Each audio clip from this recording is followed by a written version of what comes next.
Makalipas ang halos 5 taon na pagpaplano, natuloy na rin ang inaasam na travel na magkakaibigan. Masayang-masaya ang lahat, lalong-lalo na si Junmar dahil nakulayan na rin ang pangarap nila na ilang beses nang nauuwi sa drawing. Sa probinsya ng Sorsogon ang napili nilang lugar para ilaan ang kanilang vacation leave.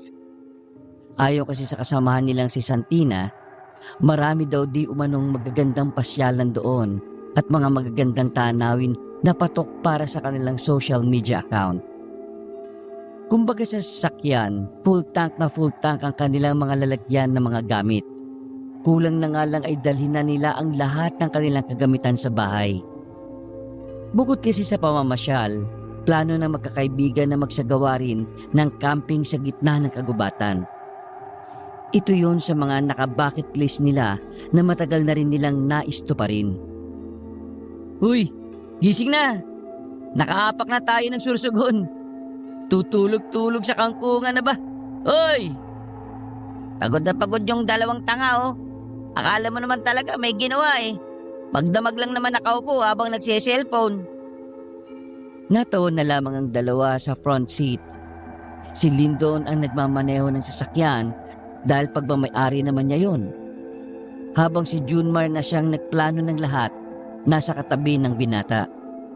Galit pa si Santina at Gino nang sapilitan silang gisingin ni Junmar.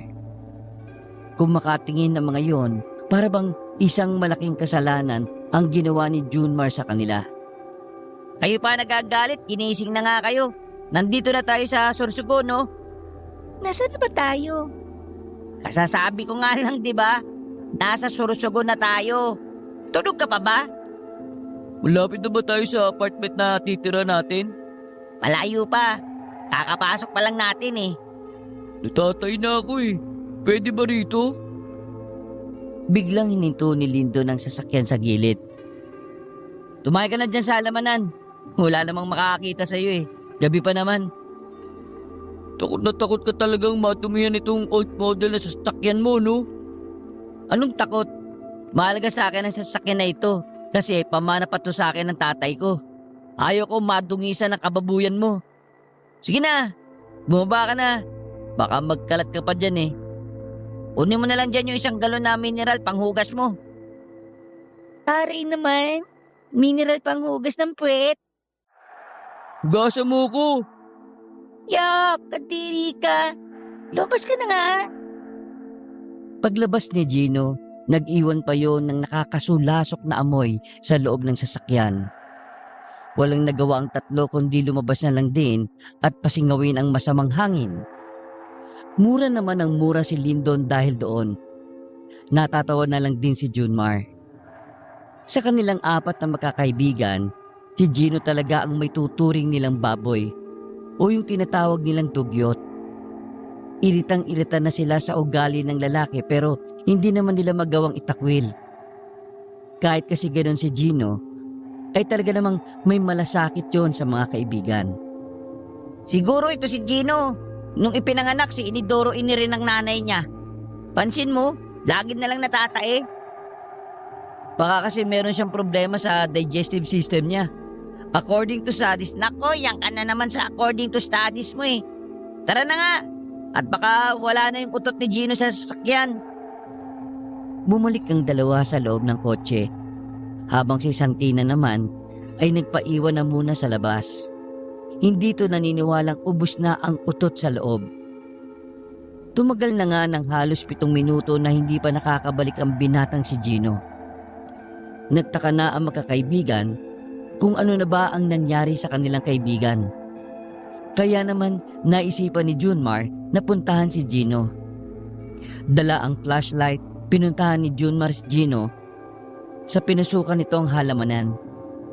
Kinakabahan pa ng bahagya ang binata dahil sa ideyang baka may ahas na bigla na lang tumuklaw sa kanya.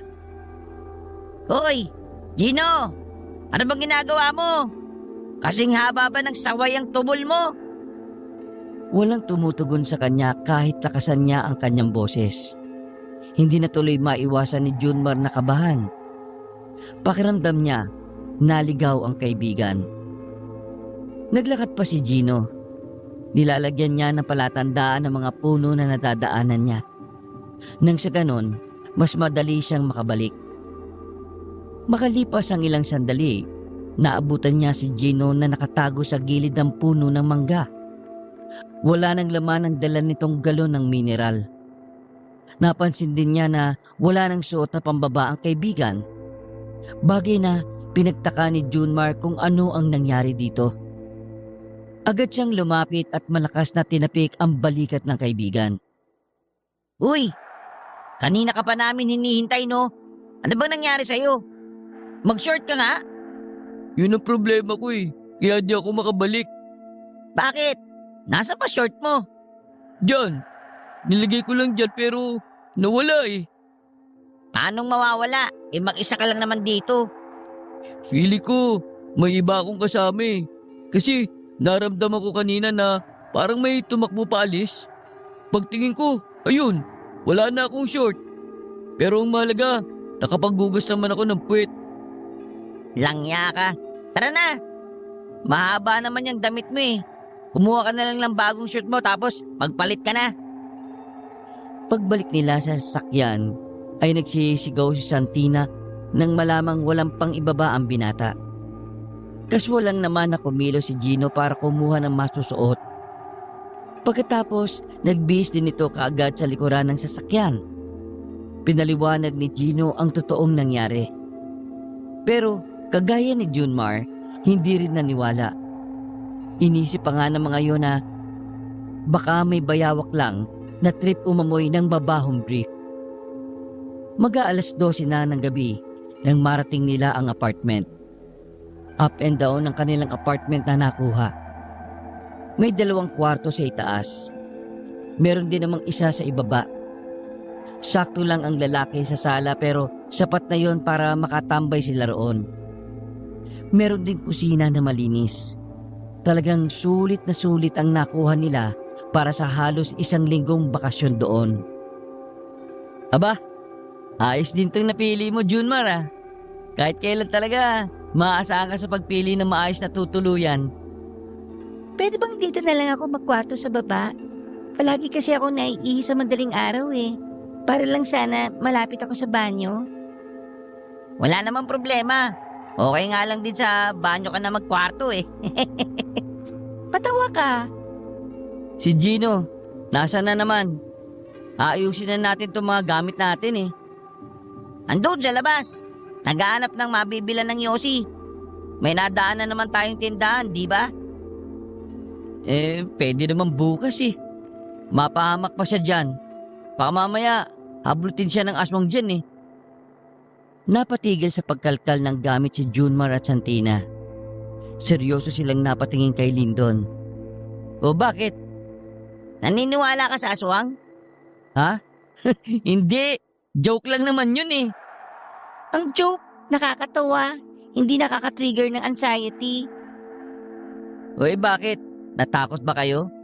Huwag kayo mag-alala. Wala namang aswang sa probinsyang to eh. Isa pa, wala namang ganun. What if aswang yung kumuha ng short ko? Nagulat ang tatlo nang biglang magsalita si Gino habang nakasandal sa main door. Hindi na nila namalayan na naroon na pala ang binata. Nagpapatawa ka ba? Aswang, kukunin ng short mo? Na may brief? Na may bahid ng pupu mo? Correction! Hindi ako nadumi sa brief. Tigilan nyo na nga yung usapan na yan. Ang unahin natin, itong mga gamit natin. May cabinet sa taas. Malaki naman yun kaya kakasya naman ata tong mga damit nating 4 doon. Uy, wala yung sa akin no. Baka mamaya amoy-amoy niyo yung panty ko eh. Kapal naman pala ng mukha nito kaibigan natin babae. Sige na, kilos na. Uy, wait!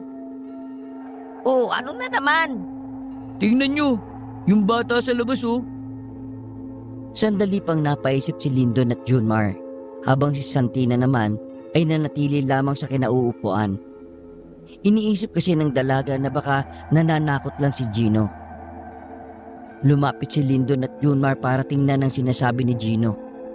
Isang bata ang nasa labas ng kanilang gate. Nakasuot ang batang lalaki ng mahabang damit na parang katulad ng suot ng mga praile. Ang pagkakaiba lang, pangbata ang sukat ng kasuotan. May kung ano-ano ring burloloy ang nakasabit sa liig ng bata. May pulseras din yon sa magkabilang kamay. Oh, sino naman yung batang yan? Alas 12 na, bakit may bata pa sa labas? Hindi ko rin alam. Basta kanina habang bumibili ako ng yosi, nakatingin niya sa akin eh. Parang may gusto siyang sabihin, pero dahil mukhang naninipa ako ng bata, hindi niya nagawa. Sinundan ka yata rito eh. O baka naman gustong humingi ng pagkain. Bigyan mo, Junmar. Baka mamaya may mangyari pa dyan ako. Madamay pa tayo. Agad na kumuha ng pagkain si Junmar sa kanilang dala. Dinampot niya ang tinapay na paborito niya ring kinakain at saka lumabas. Bata, pasensya ka na ah. Ito lang mabibigay ko. Nakabudget ang pagkain namin para sa... Hindi nyo alam kung anong lugar ang pinuntahan ninyo. Ha? Di ba nasa Sursogon kami? Ano nga ang baryo to? Kapag may mga taong bigla na lang nakikipagkaibigan sa inyo, iwasan nyo ha. At kapag may nagbibigay ng pagkain sa inyo, wag na wag nyong tatanggapin. Hindi kayo nakakasiguro kung anong meron sa mga pagkain na ibibigay nila eh. Teka bata, hindi kita maintindihan. Ano ba pinagsasabi mo? Kung makapagsalita ka, parang ang dami mo nang alam sa mundo ah. Isang malaking pagkakamali na nagpunta kayo rito. Nilalagay nyo lang ang buhay nyo sa panganib eh. Pero ito, tanggapin mo. Inilahad ng bata ang isang bilog na lalagyan na parang pamahid sa sakit ng katawan ng laman. Oh, ano to? Panghilot? Idampi ang isang daliri at ipahid sa palapulsuan tuwing lalabas kayo ng bahay ninyo. Natawa si Junmar. Natutuwa siya sa kung papaanong magsalita ang bata. Sa buong buhay kasi niya, yun ang unang pagkakataon na nakatagpo siya ng isang bata na tila mas mature pa kay Gino. Mag-iingat kayo palagi ha. Sakaling may nangyaring hindi maganda, hanapin niyo ako sa 5 kalye at ang bahay ay may numerong 754. Magsasalita pa sana si Junmar pero bigla na lang naglakad ang bata paalis. Napangangan na lamang ang binata dahil sa kawirduhan ng pinakita ng bata.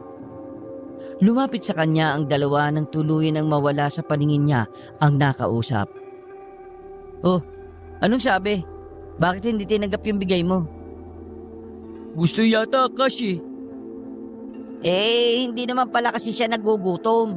Napadaan lang. Alam niyo naman yung mga bata, di ba? Makukulit. Yun naman pala eh. O tara na. Anong oras na rin oh? Inaantok na ako. Minadali ng 4 ang kanilang pag-aayos. Sinalansan na rin nila na maayos sa mga pagkaing dala sa loob ng ref na kasama sa binayaran nila. Hindi rin naman nagtagal, natapos din kaagad ang magkakaibigan. Nauna nang nakaidlip si Santina at Lindon noong mga sandaling yon. Habang si Junmar at Gino naman ay nanatiling mulat sa sala. Gusto sana nilang manood ng TV, ang kaso'y malabo ang screen. Every time na pupunta ako sa mga probinsya, ang una kong naiisip kung may aswang ba sa pupuntahan ko eh. Kagaya ngayon, yun ang iniisip ko. Seryosong tanong Junmar naniniwala ka ba sa aswang? Ha? Paano naniniwala? What I mean is, naniniwala ka ba sa existence nila? O tingin mo kwentong bayan lang talaga sila? Mahirap para kay Junmar ang tanong na yon. Hati kasi ang paniniwala niya tungkol sa mga usaping mahirap paniwalaan. O yung mga bagay na walang higit na katibayan pero nabuo bilang kwento na naging panakot sa karamihan. Nung bata pa siya, laging sinasabi ng kanyang lola na kukunin siya ng aswang kapag hindi natulog ng maaga. Pero lumaki na nga siya't lahat, wala naman siyang nakitang aswang. Ganun pa man, bukas si Junmar sa usaping ganon. Siya kasi ang tipo ng lalaki na maniniwala lang kapag mismong mata niya ang nakakita. To see is to believe. Ganyan din ba isasagot mo kapag tinanong kitang naniniwala ka ba sa Diyos? Totoo ang Diyos, no, Gino? Siya lang yung hindi mo nakikita pero nararamdaman mong totoo. Sumanda si Gino sa sofa at pinatong ang dalawang binti sa dulo. Kung sa bagay, may punto ka. Sabay na napalingon ng magkaibigan na makarinig sila ng mga yabag ng paa. Base sa pagkakarinig nila, ay parang tumatakbo yon sa kung saan. Bukas pa ang main door sa mga pagkakataon na yon. Kaya naman tumayo si Gino para silipin sa labas kung meron tao pero wala namang nakita. Baka pusa lang. Oo, marami ako nakita ang pusa kanina sa labas eh. Hindi na sana nila papansinin ang bagay na yon kung di lamang yon naulit. Pero sa pagkakataon na yon, mas matagal na ang tunog ng kanilang narinig. At para bang palipat-lipat ang mga yabag ng paa. Nakatinginan ng magkaibigan. Unang pumasok sa utak nila, magnanakaw. Walang pag-alinlangan na kinuha ni Gino ang baril nito, na hindi alam nila Junmar na nagdala pala ng ganoon si Gino. Linti ka! Bakit kami dalang ganyan? Obvious ba? Para sa self-defense. Halika, samahan mo ko. Lakas loob na lumabas ang dalawa.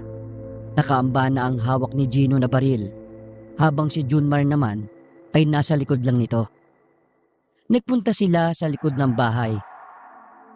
Nakita nila ang isang pusang kulay puti. Unti-unting binaba ni Gino ang baril. Pusa lang pala talaga. Pusa! Ang bigat naman ng paa nun! Eh kita mo naman yung pusa oh. Huwag mo nang gawa ng issue. Tara na. Walang gana silang bumalik sa loob ng bahay. Isinarado na lang nila ang main door at ang mga bintana. Sa isip-isip ni Junmar, parang hindi pusa ang narinig nila. Parang tao na may kabigatan ng katawan. Pero ang ipinagtataka lang nila ay bakit wala naman silang nakitang tao roon. Napailing na lamang ang binata. Wala pang isang araw, ang dami na agad sumalpak sa utak niya.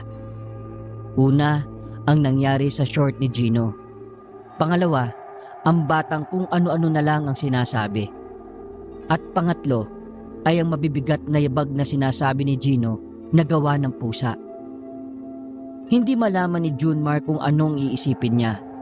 Pero para hindi magkaroon ng kakaibang mood ng kanilang bakasyon, mas pinili na lamang niyang hindi ibahagi sa mga kasama ang mga tumatakbo sa utak niya. Kinabukasan ng umaga, maagang nagising si Junmar, Lyndon at Santina. Naganda agad sila ng makakain para pumunta sa bundok na kanilang aakyatin. Ang pag-hiking kasi ang nasa una nilang bucket list. Ano? Hindi pa babangon yung isa ron? Ewan ko ba nung kay Gino? Masama daw ang pakiramdam eh. Pero parang tinatamad lang naman. Sumama yung pakiramdam kasi 3 na nga lang yung brief na wala pa sa gubat yung isa. So, tayo na lang. Maiwan siya rito. Mismo, ganun na nga mangyayari. Okay, sige. Paalam muna kayo ron. Sa labas lang ako. Nauna nang lumabas si Junmar. Sa hindi malamang dahilan, nakita na naman niya ang batang misteryoso na nasa tapat ng kanilang tinutuluyan. Dahil maliwanag na, mas nakita ni Junmar ng klaro ang mukha ng bata. May kakyutan ng bata pero hindi yun bumabagay sa pagiging seryoso nito. Kung makatingin sa kanya, para bang isa itong matanda na hinuhusgahan siya. Hindi na nakatiis si Junmar. Nilapitan niya ang bata sa kabilang kalsada. Uy, ikaw yung bata kagabi, di ba? Ano bang pangalan mo? Magit ang pangalan ko. Mula sa pangalan ng sinaunang manggagamot sa lugar na ito. Magit. Okay ah. Ganda. Ganda ng name. Saan kayo pupunta?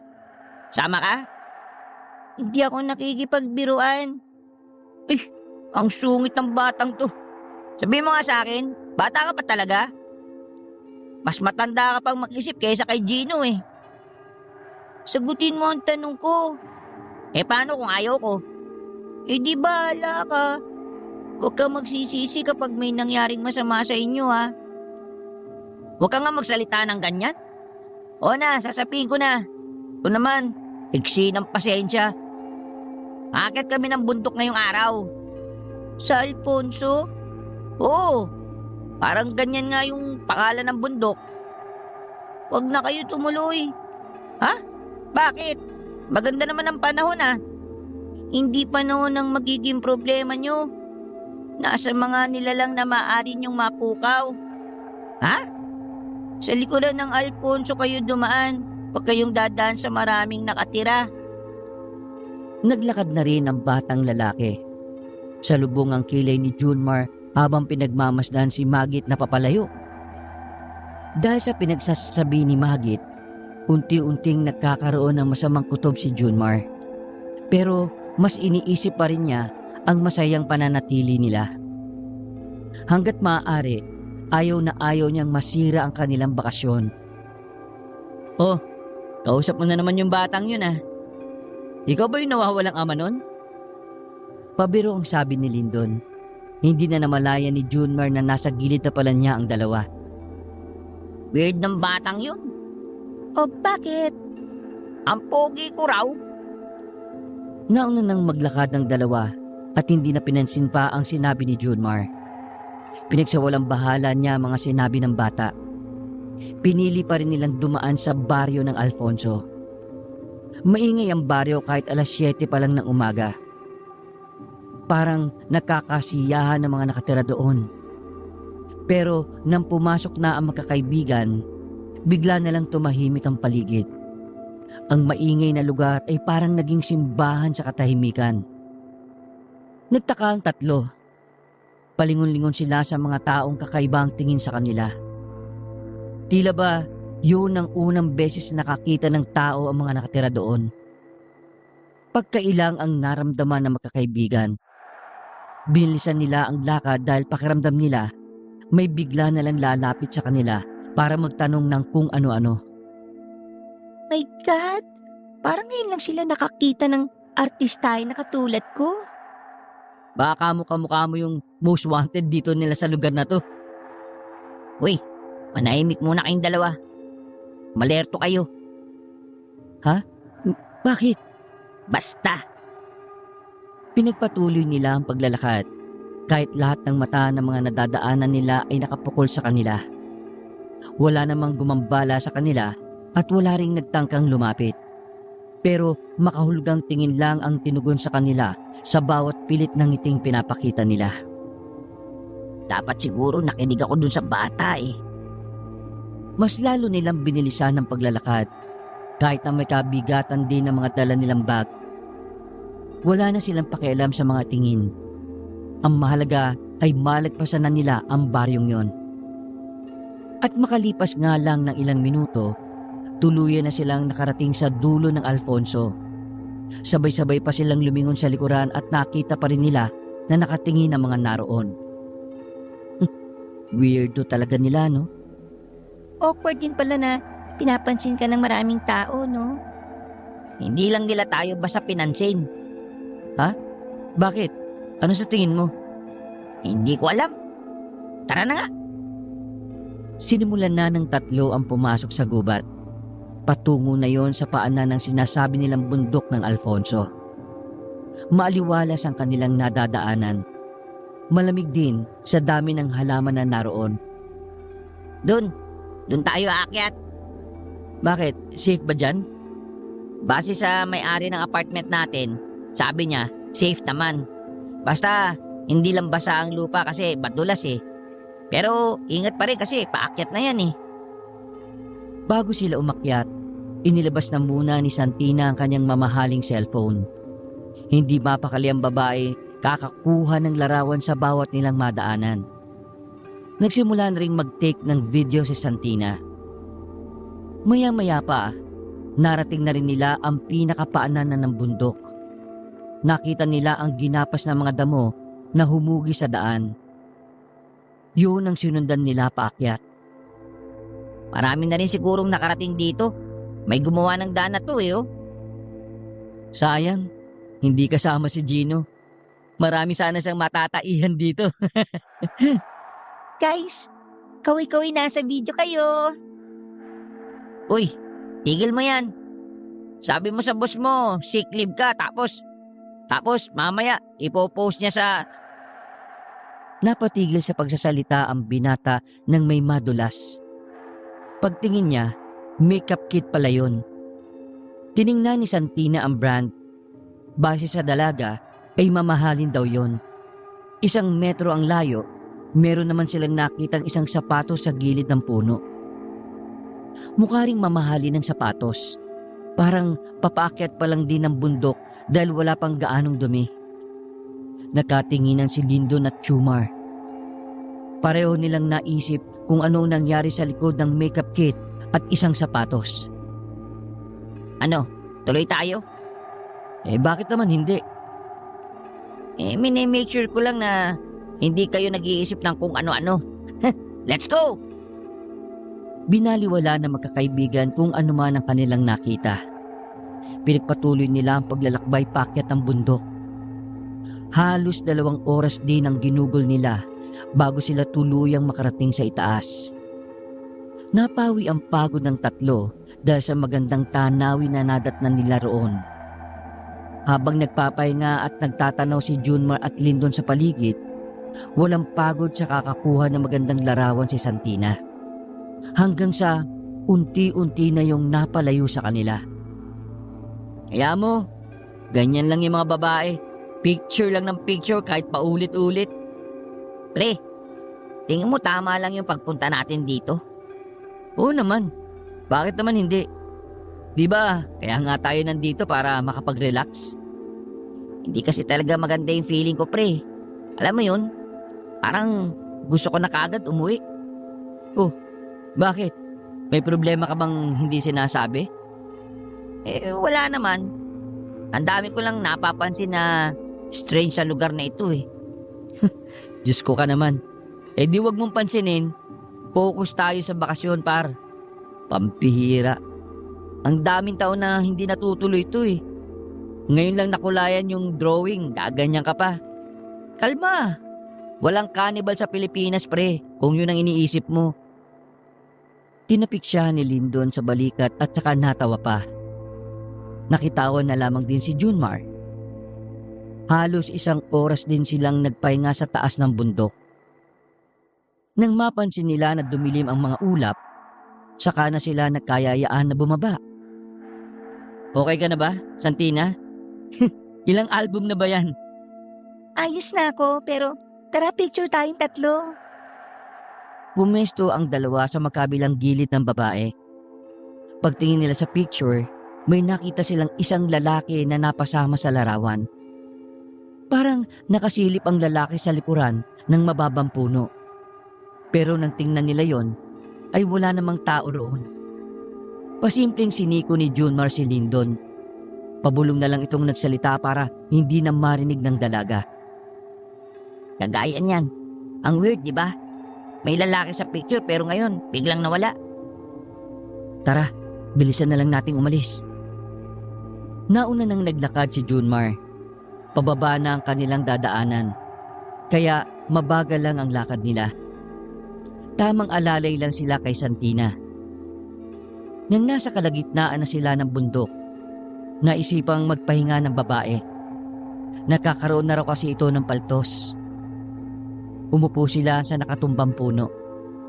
Tiningnan pa ni Santina ang paa niya at meron nga itong paltos. Ano? Kaya mo pa ba maglakad? Kung hindi na iiwan ka na namin dito. Puputok na yata tong paltos ko Pasan na lang kita. Baka abutan tayo ng ulan Nax, iba rin talaga ang padali ng kaibigan ko na yun Tumingin na masama si Santina kay Lindon. Uy, isyo ka masyado. Ikaw ba wala kang malasakit sa kaibigan mo na hirap nang maglakad? Kung single ako, meron. Pero taken na ako kaya wala.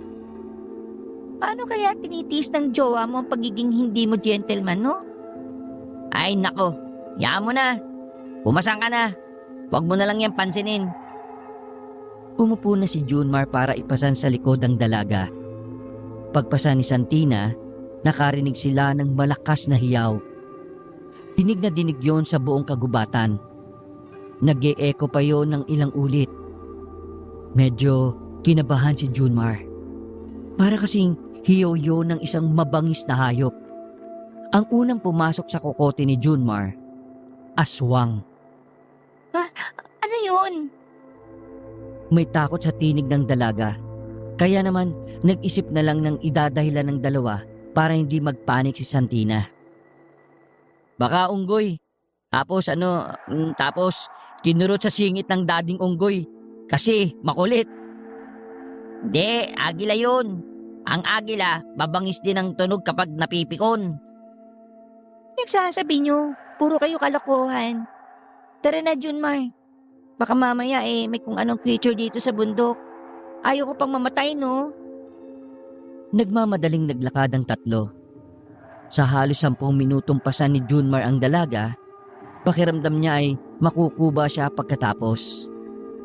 Maliit na payat na babae lang si Santina, pero ang bigat-bigat nito. Nang matanaw na nila ang pinakapaanan ng bundok, ay nakahinga sila ng maluwag. Pagod na binaba ni Junmar ang dalaga. Nagpahinga sila sandali.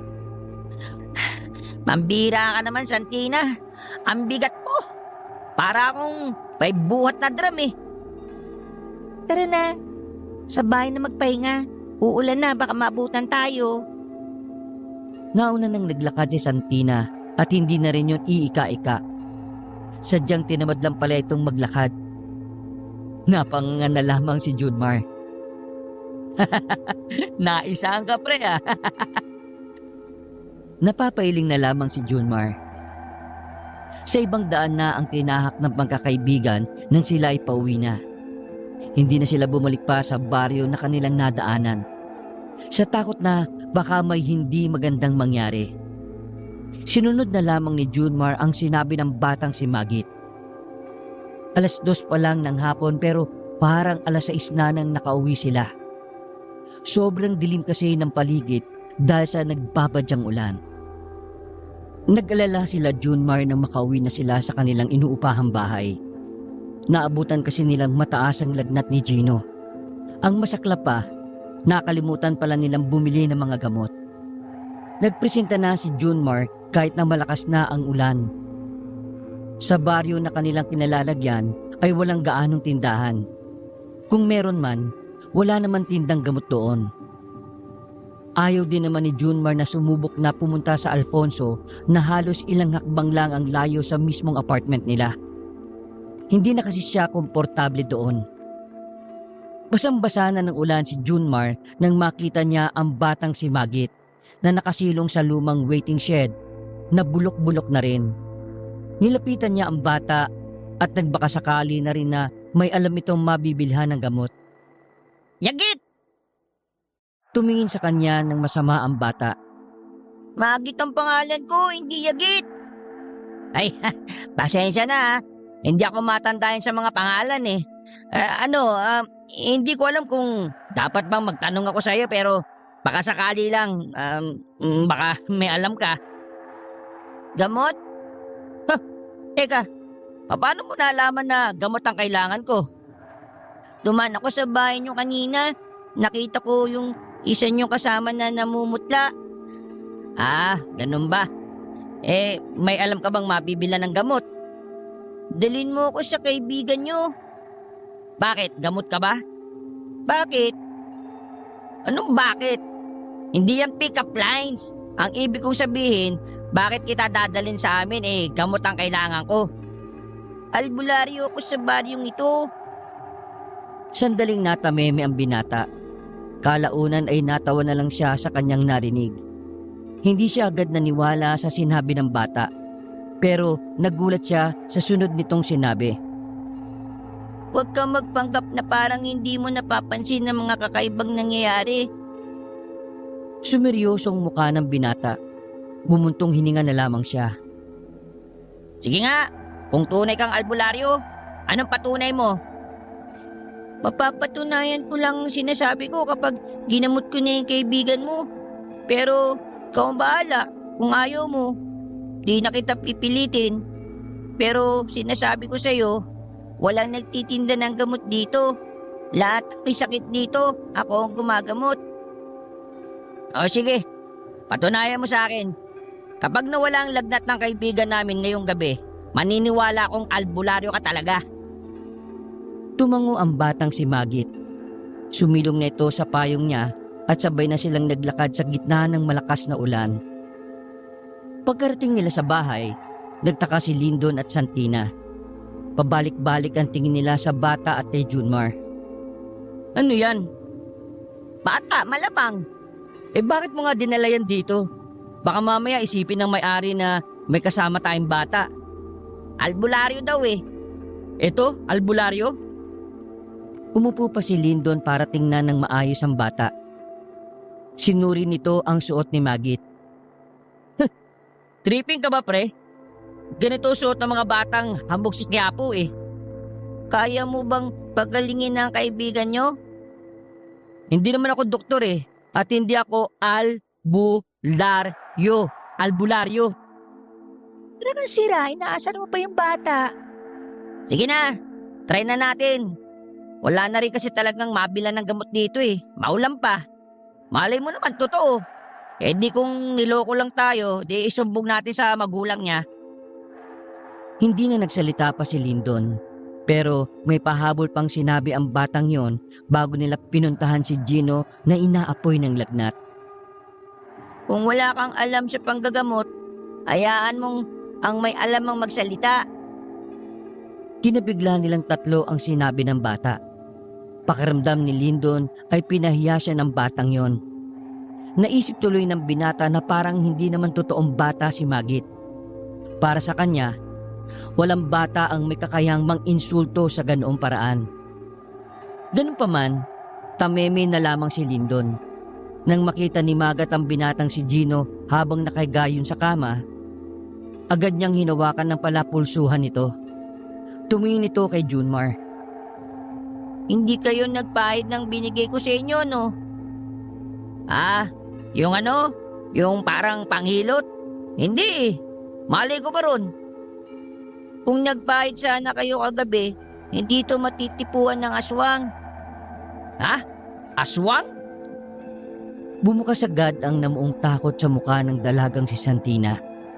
Habang ang dalawang binata naman ay iniisip pa rin na nagtitrip lamang ang batang si Magit. Natipuan ng aswang ang kaibigan nyo kagabi. Masama sa tao kapag ang isang aswang ay may pagpapantasya. Nakakasakit ang tao. O ang mas malala pa, namamatay. Ay. Ano ba pinagsasabi mo? Mas matatanda kami sa'yo. Kaya wag mo kaming ginagawang joke dito Mali kayo ng pinuntahang bakasyunan eh. Hindi kayo dapat naniwala kay Aling Nilda. Lulong sa sugal yun eh. Kaya kahit alam niyang delikado, pinapaupahan niya itong bahay niya. Wala kayong kaalam-alam, nasa baryo na kayo ng mga aswang. Sa takot ay naisalpak na lamang ni Santina ang kanyang earphone at nagpatugtog ng malakas. Hindi pa man naniniwala pero nakakaramdam na rin ng matinding takot ang babae. Uy, tama na nga yan. Sobra-sobra na yung pagbibiro mo Sige na, patunayan mo na sa akin na albularyo ka talaga. Kinuha ng batang si Magit ang malaking bag nito sa likod. Naglabas yun ng kung ano-anong gamit sa panggagamot. Hindi man nila aminin, baka sa kanilang muka na namamangha sila sa bata. Uy, ano yung gagawin mo? Nabahala si Junmar nang makitang may hawak na maliit na patalim si Magit. Kailangan ko ang dugo niya. Huwag kayong magalala. Walang mangyayari sa kanya. Tinusok ng bata ang dulo ng daliri ni Gino. Pinatak nito ang dugo sa isang tela na kulay puti. Pagkatapos, nagsindi naman ang bata ng kandila. At doon sinunog nito ang telang may patak ng dugo. Makikisuyo ng isang basong suka na ihalo sa maligamgam na tubig. Kahit nagdududa ay sinunod pa rin ni Junmar ang utos ng bata. pinunasan ni Magit ng malgamgam na may suka ang buong katawan ni Gino. Kitang-kita nila kung paano unti-unting nawawala ang pamumula ng katawan ni Gino. Paghawak din nila sa katawan ng binata, laking pagtataka nila dahil normal na ang temperatura nito. Nagkatinginan si Junmar at Lyndon. Hindi sila makapaniwala. Nagtataka sila kung sino at ano ba talaga ang batang si Magit. Naglabas ng rosaryo ang bata. Mahina itong nagdasal gamit ang pinaghalong Tagalog at Latina salita. Nakaluhod pa ang bata sa gilid ng kama habang paminsan-minsan ay sinusubsob ang mukha sa sahig. Maya-maya lang, pagtapos nitong magdasal, bigla nitong sinampal ng malakas si Gino. Uy! Ano ba yan? Sa ginawang yun ng bata ay nagkaroon na ng malay ang lalaking si Gino. Pawis na pawis ito pero bumalik ang dating sigla. Nagtataka kung sino ang batang nasa gilid. Kaninong anak to? Pre, di ka maniniwala. Yan ang gumamot sa'yo. Tiningnan ng maigi ni Gino ang bata. Ikaw ba yung batang naririnig ko sa panaginip ko? Ako nga. Ang pangalan ko ay Magit. Ako ang pinakabatang albularyo sa probinsyang ito. Isa kang albularyo? Ikaw nga yun. Pero ano bang nangyari sa akin? Nung mag-isa akong nilalagnat dito, may naririnig akong boses ng babae. Nakakatakot yung boses. Tapos, noong nanaginip ako, may humahabol sa akin. Aswang daw. Oo, tama, aswang. Buti na lang dumating tong batang to eh. Ang ibig sabihin, totoong lahat ng sinasabi ng batang to? Tumingin sa kanila ng makahulugan ng bata. Habang nagliligpit ito ng gamit, muli itong nagbahagi ng mga dapat nilang malaman. Ang bahay na ito ay napapalibutan ng 2 baryo ng mga aswang. Ang Alfonso at ang baryo na kinatitirikan ng bahay na ito. Sa Alfonso, lahat ng naroon ay puro aswang. Dito sa baryong ito, karamihan dito ay tao. Pero may mga aswang pa rin. Dahil kanila ang baryong ito eh. Kung napapagitnaan nga kami ng 2 baryo ng aswang, edi nasa panganib pala ang buhay namin. Tama po. Pero hanggat hindi nyo nalalabag yung kasunduan ng mga tao at ng mga aswang, wala kayong dapat ipag-alala. Hindi nila kayo gagalawin. Ano ba yung kasunduan naman na yun, ha? Magkakaroon ng kapayapaan dahil sa kasunduan sa pagitan ng mga albularyo at aswang. Walang masasaktan at mapapahamak na tao. Kung walang dadaan sa Alfonso, ganun din dito sa baryo. Walang masasaktan na aswang kung hindi sila mamamalagi dito. Lahat ng aswang na maaaktuhan namin dito sa baryo, pwede namin patayin. Kaya kahit na baryo nila ito, natatakot silang magpakita. Teka. Sabi mo bawal dumaan ng tao sa Alfonso. Ano pa mangyayari kung dadaan sa kanila? Ang sino mang tao na dadaan doon ay tinuturing na nilang pagmamayari nila. Ay gagi. O bakit? Dumaan ba kayo ron? Etong si Junmar doon kami dinaan kanina. Ihandaan nyo na ang sarili nyo. Dahil magmula sa gabing ito, hindi na nila kayo tatantanan. Di ko naman alam na seryoso pala tong batang to eh. Malay ko ba dyan? Oo, totoo nga ang aswang. Pero ano ngayon ang mangyayari sa amin? Mamamatay na ba kami? Akong bahala sa inyo. Tutulungan ko kayong makalis dito. Basta, ang kailangan nyo lang gawin ay sundin ang mga sasabihin ko. Alam nyo, kasalanan to nung may-ari ng apartment na to eh. Ang dami niyang sinabi na magagandang salita para lang mapapayag tayo. Kapahamakan pala yung nag-aabang sa atin. Kapag nakita ko yung matandang yun, nako, sasabunutan ko siya sa patilya niya. Natigil ang kanilang usapan nang biglang mapansin ni Lyndon na wala na si Santina sa silid na yon. Naalarma silang lahat, lalo na nang marinig nila ang doorbell sa labas. Dinukot naman ng batang si Magit ang isang botelya na may langis. Kita nilang kumukulo yun. Nandito na sila. Ha? Sinong sila? Ang mga aswang. Pampihira naman talaga oh. Sabay-sabay silang bumaba sa sala. naabutan nila si Santina na nasa gilid ng nakasaradong pinto. Hindi makapagsalita. Sumisenyas lang na merong tao sa labas. Bakas ang takot sa mukha ng babae. Pasimpleng hinila ni Junmar si Santina palapit sa kanila. Habang ang bata namang si Magit, sinimulan ng kausapin ng mga nasa labas. Anong kailangan nyo? Nandiyan ka pala sa loob, Magit. Huwag mong sabihin na pinoprotektahan mo ang mga taong yan.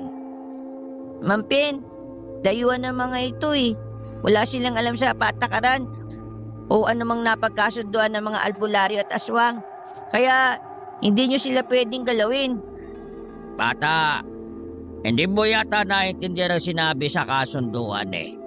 Ang sabi doon, kung sino mang tao ang mapapadaan sa baryo ng Alfonso ay pagmamay-ari na namin. Walang sinabi doon na hindi kasali sa kasunduan ng mga dayo. Mampin, wala rin sinabi sa kasunduan na pwede ninyong kunin ang mga dayuhan na maliligaw sa baryo ninyo. Huwag mong ipilit ang gusto mo. Sandaling namayan niyang katahimikan. Pero ramdam ng batang si Magit na nanggagalaiti na sa galit ang lalaki sa labas. Bata ba talaga yan? Bakit ganyan makipag-usap? Parang lolo ko lang eh. Ewan ko ba dyan? Kahit ako, di ako makapaniwala eh. Mga ilang sandali ay muling nagsalita ang lalaking si Pen. Bata, kung gusto mong manatiling buo ang kasunduan, huwag kang makialam dito. Kung ipipilit mo ang gusto mo, saka lang mawawasak ang kasunduan. Napatras sila Junmar nang biglang gumalaw ang doorknob. Indikasyon nyo na tinatangkang buksan nyo ni Pen. Sa oras na mabuksan mo ang pinto, ibig sabihin nun, gusto mo ulit magkaroon ng gulo sa pagitan ng mga aswang at albularyo. Ang tigas ng ulo mong bata ka eh. Hindi ka ba nakakaintindi na dumaan sila sa lugar namin kaya kami naririto? Umalis ka rito at hayaan mo sila para wala na tayong problema. Dahil kung hindi, mawawalan kami ng pakialam sa kasunduan. Aswang sa tao, tao sa aswang. Dinukot na ng batang albularyo ang kanyang maliit na punyal. Paalon ang disenyo ng punyal pero sobrang talim. Huwag mo akong mamaliitin porque bata lang ako.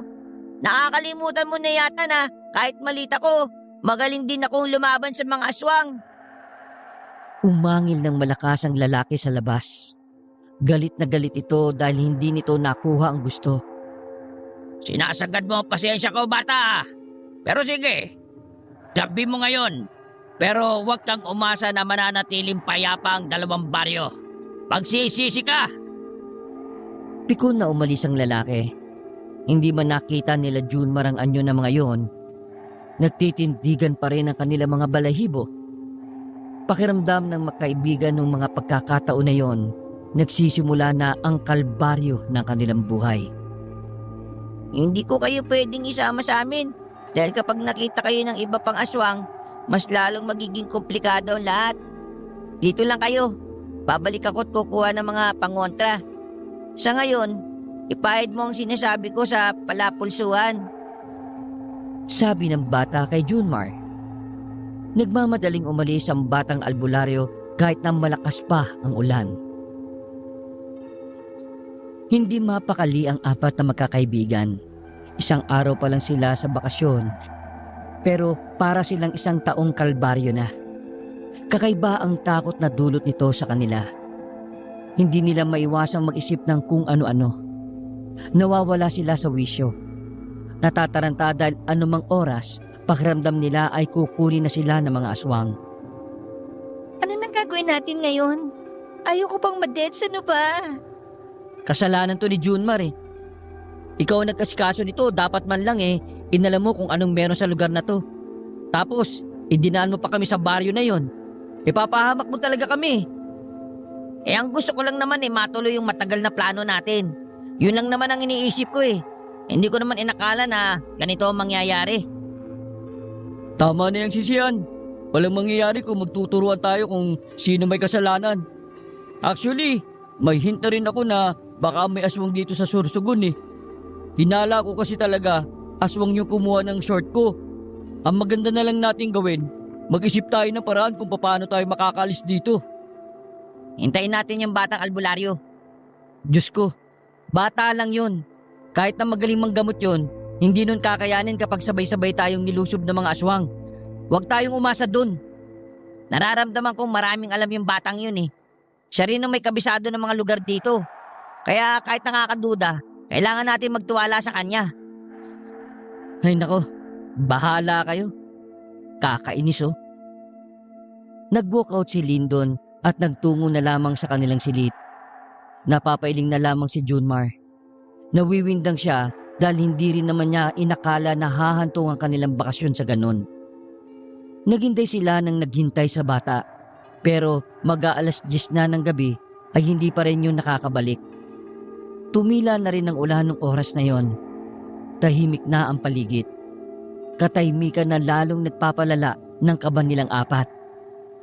O ano, nasa na? Wala pa rin? Kalma, init ang bumbunan mo eh. Ikaw Junmar, nakakontak mo ba si Aling Milda? Hindi nga eh. Sira talaga ulo nun eh. Napatayo si Junmar sa upuan nang matanaw sa labas na dumating na ang batang albularyo. May mga kasama nitong kalalakihan na tulad ni Magit, marami din itong suot na burloloy sa katawan. Kayong apat, sumama kayo sa amin. Habang hindi pa nakakausap ng iba namin kasama ng mga aswang, hindi tayo pwedeng manatili sa bahay na ito. Kanya-kanyang bitbit na ang magkakaibigan ng kanilang gamit. Dahil alam nilang wala naman na silang ibang magagawang paraan. Kabadong lumabas ng bahay ang magkakaibigan. Kasabay nila sa paglalakad ang mga kalalakihan na halos lahat ay may dalang itak. Paulit-ulit na dinadasal ni Junmar noong mga oras na yon na sana walang mangyaring hindi maganda. Ang kaso nga lang, hindi napakinggan ang hiling niya. Dahil hindi pa man sila nakakalayo, hinarang na sila ng ilang aswang. Nagdikit-dikit silang apat dahil sa takot. Makailang ulit na napalunok ng laway ang mga binata nang makita na nila ang anyo ng mga aswang. Mahaba ang kuko at tenga. At dahil sa ilaw ng poste, nakikita rin nila ang tila nanlilisik na mga mata ng mga aswang. Agit, anak ng dating magiting na albularyo ng susugon. Anong ginagawa mo? Itatakas mo ang mga pagmamay-ari namin? Nakasaad sa batas namin na ang mga taong dayo na nasa bakuran namin ay obligasyon namin sa oras na sila ay malagay sa alanganing sitwasyon. Ginagawa lang namin kung ano ang nararapat. Naglakad ang lalaking si Pen at tuminto sa harapan nila Junmar. Dumako ang tingin ni Pen sa babaeng si Santina. Lumapad ang ngiti nito na siya namang ikinatakot ng dalaga. Ibigay mo sa akin ang babaeng ito at hindi na kami manggugulo. Kadiri ka! Hindi ako sasama sa iyo, no? Narinig mo naman, Mampen. Hindi siya sasama sa pangit. Ano? Wala naman siya sinabing pangit ah. Mga kasama, tara na! Akala nyo ba? Papalisin ko na lang kayo ng ganon-ganon? Humarang pa rin ang mga aswang sa daraanan nila. Kaya naman sumenyas na ang bata sa mga kasama nitong lalaki. Naganda ang mga yon. Lahat ay hinawakan na ng mahigpit ang mga dalang itak. Nagulat na lang sila Junmar nang may aswang na sa kanilang likuran. Nasa aktong kakalmutin si Lyndon pero humarang isang kasama ni Magit. Sa puntong yon, tuluyan ang nagsimula ang gulo. Gumilit ang magkakaibigan. Kasama nila ang batang albularyo. Nang may isang aswang na lumapit sa kanila, bigla na lang dinampot ng bata ang isang itak na nasa lapag. Tinaga ng bata ang aswang at tinamaan naman yon sa dibdib. Gulat na gulat sila Junmar sa ginawa ni Magit. Hindi nila inakala na ang ganong kaliit na bata na parang 10 taon pa lang ay kakayanin na nitong pumaslang ng isang mabangis na nilalang. Walang ya! Legit to, pre! Sumama na kayo sa akin, bilis! Nagiba ang daan ng 5. Lumi sila sa daan na dapat ay mas malapit sana sa pupuntahan nila. Buong akala nila ay ligtas na sila sa panganib na dala ng mga aswang. Pero bigla na lamang silang hinarang ng lalaking si Pen. na sa pagkakataon na yon ay nakakatakot na rin ang anyo. Wala na tayong magagawa, bata. Magsisimula na uli ang gulo. Sa likod na lang kayo. Uy, bata, sigurado ka bang lalabanan mo yung pangit na yan? Hoy, ikaw babae. Kanina ka ba ha? Pwede ba? Kung ayaw mo sa akin, manahimik ka na lang. Dahil ngayong gabi, mapapasa akin ka rin. Nagsimulang gumapang ng mabilis ang aswang na si Pen. Nang malapit na yun sa kanila, ay lumundag yun ng pagkataas-taas. Inamba naman ni Magit ang kanyang punyal. Nang makita yun ni Pen, tila nagkaroon yun ng pag-aalinlangan. Ano, takot ka na ba? Tumungtong ang aswang sa ibabaw ng poste. Teka, kung tumulong kaya tayo sa kanya, di ba kayo nahihiya mga pre? Nililigtas tayo ng bata oh. Ako nahiya. Naghihintay lang ako kung sino magyayaya eh. Ginusto niya yan eh. Ay nako, bahala kayo. Basta ako tutulong. Lumapit si Junmar sa bata. Dumampot ang binata ng bato sa gilid kahit na hindi niya alam kung may kwenta ba kung babatuhin niya ang aswang. Oy aswang, pwede ba? Hayaan mo na lang kami makaalis. Dayo lang kami rito. Ikaw subukan mo dumayo sa Maynila nang hindi mabasag yung mukha mo. Aswang yung kinakausap mo, hindi tambay sa kanto. Umurong ka, atake na siya ulit oh. Mabilis na gumapang pababa ng poste ang aswang na si Pen. Sinubukan ni Junmar na batuhin ng aswang pero hindi naman tumama. Kaya naman pumorma na ang batang si Magit. Nang umatake na si Pen, umilag ang bata at pasimple nitong sinugatan ng punyal ang aswang. Sumubsob agad yon sa lupa, pero agad din namang nakabangon. Pagbabayaran mo ang ginawa mong ito, bata ka. Pinapangako ko sa'yo. Pasensya ka na, Mampin. Ginagawa ko lang ang nararapat. Susubukan pa sanang tumayo ng aswang na yon, pero hindi na nito kinaya. Bigla na lang itong sumuka ng dugo. Pagkatapos ay sandaling nangisay at hindi na gumalaw pa. Teka, patay na yun? Anong ginawa mo?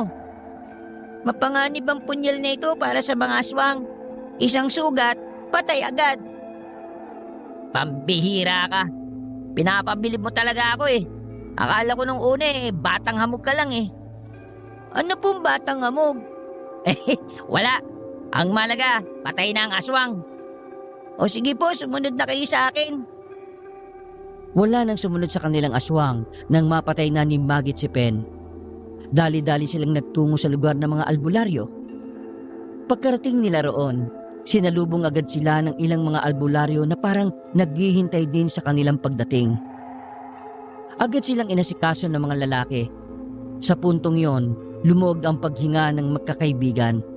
Pero hindi nila magawang makampante dahil alam nila na mas lalong magagalit ang mga aswang dahil sa nangyari sa aswang na si Pen. Sa pagkakarinig kasi nila sa usapan ng ilang albularyo, may katungkulan ang aswang na yon. Dinala sila sa isang silid na yari sa semento. Karaniwang silid yun ng mga bisita na pumupunta roon. Hindi kayo aalis hanggat hindi ko sinasabi ha. Ipapahanda ko lang yung bangka na gagamitin nyo sa pag-alis. Teka, paano yung sasakyan ko? Iiwan ko yon?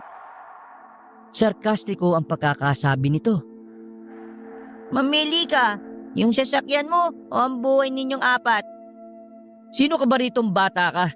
Bakit kung makamando ka sa lahat parang... Ako ang pinuno ng mga albularyo rito.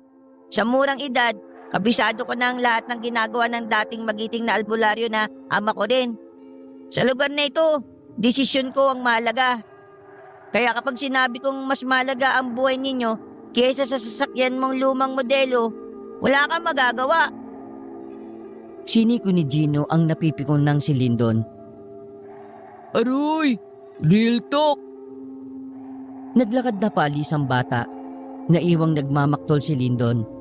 Hindi nito matanggap na may isang bata na kayang magsalita sa kanya ng ganon. Pre, mayos ka naman oh. Mas mukhang bata ka pa mag-isip kaysa dun sa batang albularyo na yun eh. Lyndon, please, kumalma ka. Gusto pa naming mabuhay, no? Paano nga yung sasakyan ko? Ako nang bala ko mausap kay Maggie kapag natapos na ng lahat ng ito. Ang dapat kasi nating isipin ngayon makaalis. Huminga ng malalim si Lyndon.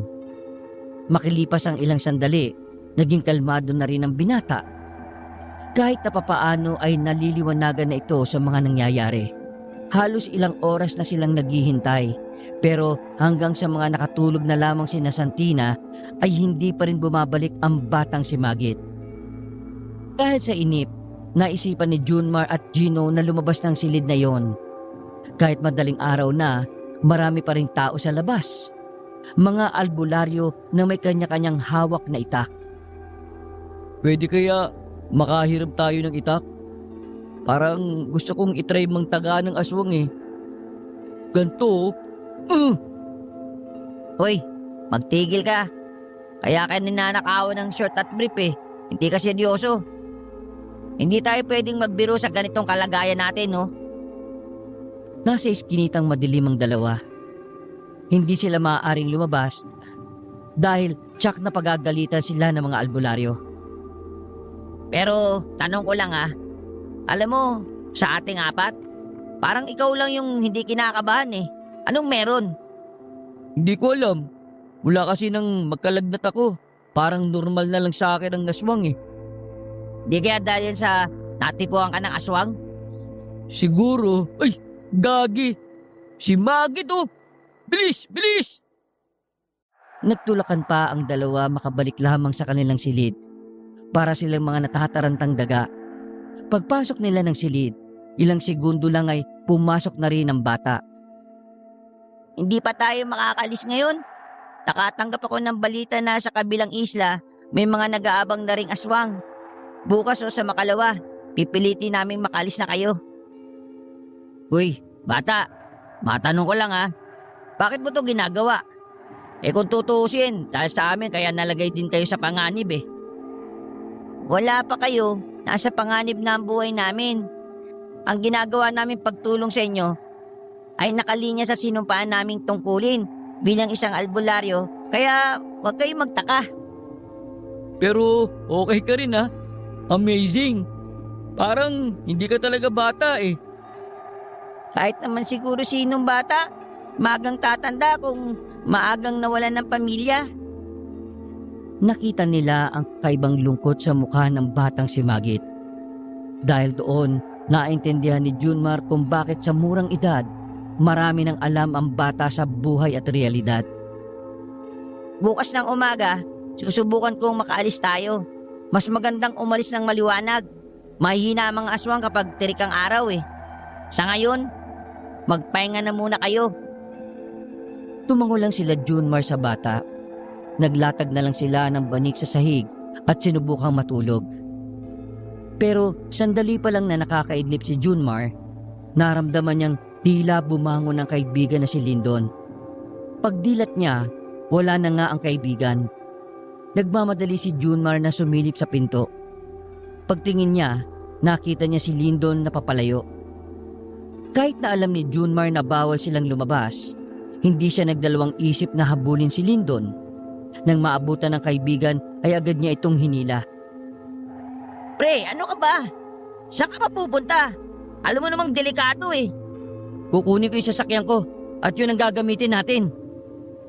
Akala ko ba okay na tayo sa bagay na yan, pre? Mabato. Mahalaga sa akin ang sasakyan, pre. Bigay sa akin ni Erpat yun Sana naiintindihan mo ko na may sentimental value sa akin yun. Pero, pre naman, pwede ka mapahamak sa gagawin mo Tumakbo na mabilis si Lyndon. Walang choice ang binatang si Junmar kundi ang habulin ng kaibigan. Sa kakahabol niya, hindi niya na napansin na napalayo na pala sila sa lugar ng mga albularyo. Napatago ang dalawa nang makita ang mga aswang na rumoronda-ronda sa daan. Todo tago sila sa gilid ng kawayan. Wala silang pakialam kahit na nilalamok sila roon.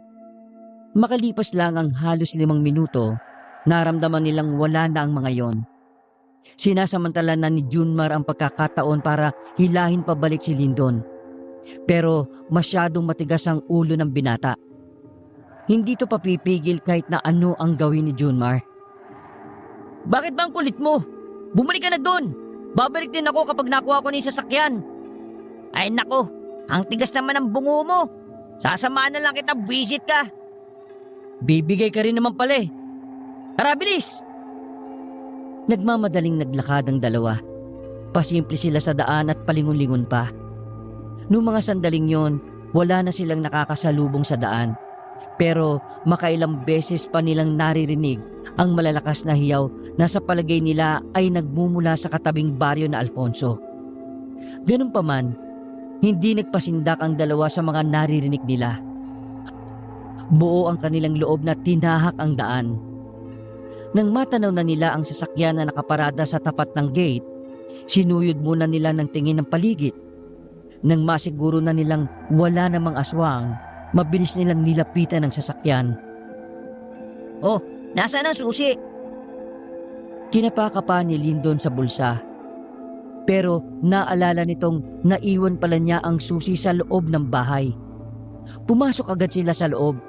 Pagdating nila sa sala, rinig kagad nila na may tao sa kusina. Dahan-dahan silang naglakad. Kabado ang dalawa dahil ang akala nila aswang ang naroon. Pero ilang sandali lang, nakita nila si Aling Milda na nagkakalkal sa loob ng ref. Nilalagay ng ginang ang lahat ng laman ng ref sa malaking plastik. Aling Milda, bakit nyo kinukuha yung mga pagkain namin? Nanlaki ang mga mata ni Milda. Hindi to makapaniwala na mahuhuli siya ng mga taong kanyang niloko. Ito eh. Bahay mo nga to at niloko mo ka. Teka, boses mo. Baka malaman ng mga aswang na nandito tayo. Hoy tanda, ibalik mo sa amin ang pera namin. Kung ayaw mong ipakain kita sa mga aswang, ibalik mo! Ha? Anong aswang? Nakadroga ba kayo? Aling Milda, alam na namin ang lahat. Sinabi na sa amin ng batang si Magit. Maraming aswang sa lugar na ito. Kahit mismong ikaw, hindi ka na tumira dito. Niloko mo kami. Ang sabi mo, payapang magbakasyon dito. Pasensya na.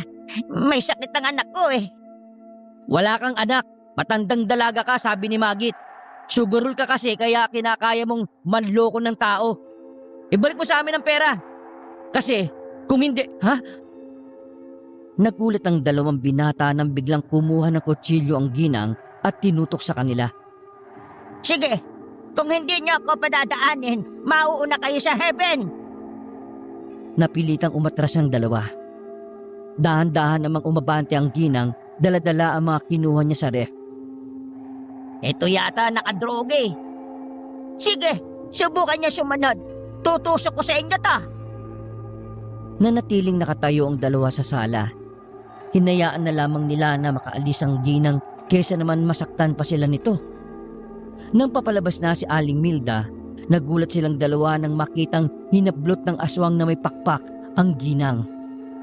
Mabilis na umupo ang dalawa at nagtago sa likuran ng sofa. Sobrang bilis ng tibok ng kanilang puso. Nagtitindigan din ang kanilang mga balahibo. Gagi pre, Karma yun. kailangan na natin makuha yung susi sa itaas. Bilisan natin. Mabilis na gumapang ang dalawa patungo sa hagdan. Saka lamang sila nakatayo nang umakyat na sila pataas. Hinanap nila ang susi sa kwarto. Sa pagkakaalala kasi ni Lyndon ay ipinatong niya lang yon sa ibabaw ng lamesa na nasa gilid ng kama. Pero wala na roon ng susi. Halos mabuang-buang na silang dalawa sa pag-iisip kung nasaan napunta ang susi na yon. Sigurado ka ba na dito mo nailagay? Oo, dito lang. Diyan ko lang nilalapag yun kapag bago ako matulog. Pero bakit wala dito? Isipin mong mabuti. Baka naman nailagay mo sa iba. Pumikit si Lyndon ng matagal habang nakaupo sa kama. Pagdilat nito ng mata ay naalala na nito kung nasaan ang susi. Kinapa ni Lyndon ang bulsa sa likuran ng maong. Lintik ka naman. Nandyan lang pala sa'yo. Naghanap-hanap pa tayo rito. Makakalimutin na ako eh. O tara na. Lalabas na sana sila ng pinto nang biglang nasa gate na ang batang si Magit. May hawak na pana at naghihintay sa kanilang dalawa. Ikamamatay niyo yung ginagawa niyo eh. Ang sabi ko, Dadaldal ka pa, halika na. Binitbit ni Lindo ng bata papasok ng sasakyan. Pag-start niya ng kotse, biglang may humarang na aswang sa harapan nila. Naglalaway ng kulay itim na likido ang aswang na yon. Hawakan mo ako sa bewang! Sinunod ni Junmar ang gusto ng bata. Bumunot ng palaso ang bata at pinatamaan ng aswang sa ulo. Bagsak agad ang aswang, pero hindi doon natapos ang lahat. Dahil matapos bumagsak ang aswang na yon, bigla namang naglitawan ang mga gumagapang na aswang mula pa sa Alfonso. O diba, tama lang na ngayon tayo umalis. Lulusob na sila oh. Mag-ingat ka sa pagmamaneho! Patras silang umandar noong mga sandaling yon. Habang si Magit naman ay tinitira pa rin ng mga palaso ang mga aswang na gumagapang palapit sa kanila. Biglang kinabig ni Lindo ng sasakyan. Muntik pang mahulog ang batang si Magit. Mabuti na lamang ay nahawakan yun ni Junmar sa damit. Pinaharurot ni Lindo ng sasakyan kaya ilang sandali lang ay nakarating na rin sila. Mabilis nilang ipinasok ang sasakyan sa baryo. Sumenyos lang si Magit sa mga bantay kaya nakapasok sila kagad. Gisingin nyo na yung dalawa niyong kasama habang inaharang pa sila ng mga bantay. Hindi na nagsayang ng segundo si Junmar.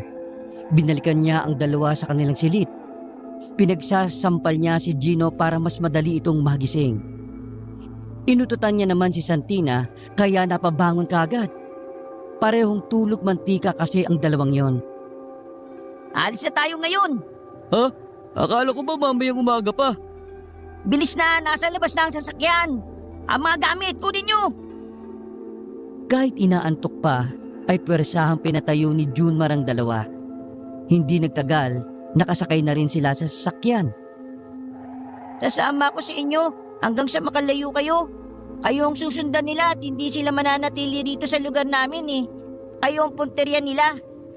Sige na, kumapit kayo Biyahing lang ito. Tinodo ni Lindo ng bilis ng kanyang sasakyan, pero wala namang pinagbago ang bilis nito. Nang makalabas na sila sa lugar ng mga albularyo, humabol agad ang maraming aswang. Pinagtitira ulit ni Magit ng palaso ang mga aswang. Marami itong natatamaan dahil may kahusayan din yon sa pag-asinta. Bata, sasabayan kita, pero mas maganda ang sa akin. Nilabas ni Gino ang baril na nasa bag niya. Binuksan niya ang salamin at saka pinagbababaril ang mga humahabol sa kanila. Langya, bakit may baril yung mokong na yan? Ewan ko, atay niya yata si Carto eh. Linton, tumingi ka nga sa pinamaneho mo. Enjoy na enjoy si Gino sa kakabaril. Nagulat pa nga lalo si Lindon nang masilip na nagpalit na ng magasin si Gino. Habang si Junmar naman, ngalay na sa pag-aalalay sa batang si Magit. Saka lang ito nakapagpahinga nang maubos na ang dala nitong palaso. Walang ya, parang hindi naman sila nauubos eh. Sabihin mo nga sa akin, Magit, dumadami ba sila kapag namamatay? Paano mauubos? Hindi naman nakakatama yung kaibigan nyo. Napailing na lang si Junmar. Kinakabahan na talaga siya ng sobra. Wala nang palaso si Magit. Hindi rin makatakbo ng sobrang bilis ng sasakyan dahil bukod sa malubak, wala na talagang ibibilis yun. Dito na ba tayo mamamatay, guys? Kasi kung oo, ibablog ko na ito. Napatili si Santina nang may aswang na lumundag malapit sa salamin niya. Pero agad yung binaril ni Gino. At sa unang pagkakataon, nakatama rin ang binata. Bullseye! Pulsay ka pa dyan eh, parang nadaplisan mo lang. Iniliko ni Lindo ng sasakyan sa kaliwang kanto. Sa pagkakataon na yon, mas lumapit na sa kanila ang mga aswang na yon. Sa kamalas-malasan pa, naubusan na rin ng bala si Gino. 2 magasin ng balang inubos mo, isa lang ang tinamaan mo. Grabe, nagsayang ka lang ng bala eh. Kesa naman sa'yo ko patamain, di ba? Iliko mo sa kaliwa. Huwag mo ko utusan. Pre, sumunod ka na lang. Kabisado ni Magit ang pasikot-sikot dito. Niliko nga ni Lindon ang sasakyan. Pero nawalan sila ng pag-asa nang makitang may mga aswang na ring naghihintay sa daan na yon. Banggain mo na lang. Hinarurot ni Lindon ang sasakyan. Binundol niya ang mga aswang na nagtatangkang harangin sila. Dahil sa ginawa ni Lindon, nawalan siya ng kontrol sa manibela. Gumewang-gewang sila hanggang sa sumadsad na nga sila sa gilid at kalaunan ay kusang tumigil. Ayaw nang umandar ng sasakyan kahit na anong gawing pag-start ni Lindon. Ay, malas naman talaga oh. Sabi mo kasi banggain ko eh. Bumaba si Magit ng sasakyan at dinukot na nito ang punyal. Cute ng punyal mo. Aabot ba sa bituka yan? Hindi yung pinansin ni Magit. Nakatuon lang ang bata sa mga aswang na paparating. Bumaba dito ang gusto kong samahan sa laban. Kung ayaw nyo, wala akong magagawa. Nagsibabaan ng tatlong lalaki. May mga kinuwang tubo yung sa likuran ng sasakyan. Tutulungan ka namin. Tingin mo sa amin, mahina? Nagyabang pa si Lindon pero ito naman ang unang nanghina ang tuhod nang dumating na ang mga aswang. Handa! Laban! Sumugod ang mga aswang sa kanilang apat. Si Magit lang talaga ang may kwenta sa pakikipaglaban. Bawat matamaan ni Magit ng punyal ay agad na bumabagsak. Dahil din sa maliit itong bata, di hamak na maliksi ang galawan niya. Kaya naman nakatulong yon para madaling makailag at para mas madaling makaatake. Ilu-ilo kang tukmul ka! Pinagpapapalo ni Gino ang isang aswang sa ulo. Habang si Lindon naman ay puro lang amba. Si Junmar naman ay nagtamo na ng sugat ng makalmot ng isang aswang. Nang makita nila si Magit na lumalaban sa mga aswang sa murang edad, nakaramdam sila ng insulto sa pagkatao nila. Hindi nila matanggap na isang bata ang nagliligtas sa kanila. Kaya naman lumakas ang loob ng tatlo. Sinabayan nila si Magit hanggang sa unti-unting dumistansya ang mga aswang. Akala nila ay aatras na ang mga aswang. Magiging kampante na sana sila. Pero may mga dumating pang ibang aswang.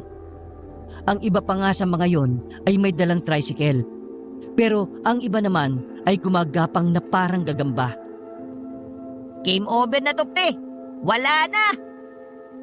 Hinila ni Junmar ang batang si Magit nang makitang sugatan na yon. Lupaypay na ang bata. Nawalan na rin yun ng malay dahil sa dami ng sugat na tinamo. Susuko na sana sila sa mga aswang nang biglang inatake ng mga bagong dating na aswang ang mga aswang na kinakalaban nila. Nagtataka sila habang nasa gilid. Uy, kamukha mo yung babaeng aswang na nasa panaginip ko ah. Ikaw ba yung natipuan ako kaya ako nilagnat? Tanong ni Gino sa isang babaeng aswang na tumulong sa kanila. Ngumiti lang ang babae sa kanya at kinalaban na rin ang mga naroon.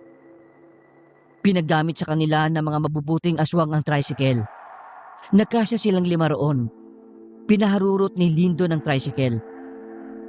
Nadaanan natin yung ospital nung bago tayo mapunta dito, di ba? Dali natin doon si Magit, bilis! Kulang na lang ay lumipad na sila. Wala pang 5 minuto ay nakarating na rin sila sa ospital. Inasikaso sila agad ng mga nurse. Pinasok sa emergency room ang bata. Kahit na hindi naman nila kaano-ano yon, ay labis pa rin ang kanilang pag-aalala. Dahil sa kabila ng lahat, ang batang yon ang nagtanggol sa kanila hanggang sa pinakaalanganing kalagayan. Inabot na sila ng umaga. Sinabi ng doktor sa kanila na nasa maayos ng kalagayan si Magit. Dumating din naman ang ibang albularyo nang malaman ang nangyari sa bata. Dahil sa lumalalang gulo sa baryo, pinayuhan sila ni Magit na umalis na ng Sorsogon. Dahil hinding-hindi sila titigilan ng mga aswang hanggat hindi sila nakukuha. Laking pasasalamat din nila sa mga mabubuting aswang na tumulong sa kanila. Kundi dahil sa mga yon, baka nagkalat na sa kalsada ang mga laman loob nila. Hindi na muna sila umuwi ng Maynila dahil sa pag-aalala kay Magit. Nag-iwan si Junmar ng cellphone sa bata para sakaling manalo sila sa kaguluhan ay mas madaling malalaman ng lalaki. Ilang araw din silang umupa ng bahay sa bayan. Sa kanilang paghihintay, nagpadala ng mensahe ang batang si Magit. Isang mabuting balita ang kanilang natanggap dahil ang mga aswang sa Alfonso ay tuluyan ng natalo. Nakahinga ng maluwag ang magkakaibigan. Sakalang sila nagkaroon ng lakas ng loob para makabalik doon. Nang sa ganun ay makapagpasalamat ng personal sa batang albularyo. Magit, maraming salamat sa inyo lalo na sa'yo. Napakahusay mo Utang namin ang buhay namin sa'yo. Ginawa lang naman namin ang nararapat. Masaya ako na uuwi kayong ligtas. Sana, huwag ka nang lumaki. Mga namamatay lang yung mga hindi lumalaki, no? Bata, pasensya na sa pagiging mainitin ng ulo ko ha. Hindi bale. Bigay mo sa akin ang address mo rito. Padadalang kita ng maraming brief. Nagtawanan na lamang sila nung mga sandaling yon. Sa unang pagkakataon, nakita nilang nakangiti ang batang albularyo. Sa mga nangyari, hindi inakala na magkakaibigan na magiging parte ng kanilang buhay ang batang si Magit. Dahil kada taon na sumasapit ang kaarawan ng bata, palagi silang dumadalo roon. Maraming natutunan na magkakaibigan sa kanilang karanasan. Mga karanasan na habang buhay na nilang dadalhin. Mga karanasan na nagpapatunay na sa mundong ito, may ibang mga nilalang na nabubuhay kasama ng mga pangkaraniwang tao. At yon ay walang iba kundi ang mga aswang. Wakas.